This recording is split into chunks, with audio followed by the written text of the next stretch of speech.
মূল মন্ত্রটা কি? ব্যবসার মূলনীতি হচ্ছে যে ব্যবসায় লাভ এবং লস উভয়ের রিস্ক আছে। কথা কি বুঝতে পারছেন? এক ভাই ব্যবসা করছেন, লাভও হতে পারে, লসও হতে পারে।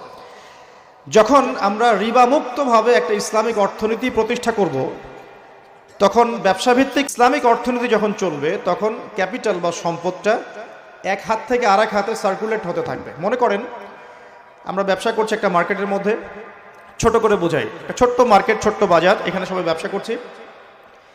এই ব্যবসার মধ্যে কেউ লাভ করবে, কেউ লস করবে। যে ব্যক্তি লাভ করবে, লাভ করে আস্তে আস্তে আস্তে ধনী হবে, যখন তার ধন নিসাব পরিমাণ সম্পদ অতিক্রম করবে, তখন তাকে জাকাত দিতে হবে। এতে করে সমাজের যে অংশের মানুষের হাতে সম্পদ নাই, সে অংশের মানুষের কাছে জাকাতের মধ্য দিয়ে সম্পদ যাবে, সম্পদ সার্কুলেট করবে সমাজ। আজকে আপনি লাভ করবেন, তখন আল্লাহ রাব্বুল আলামিন ওই মার্কেটের উপরে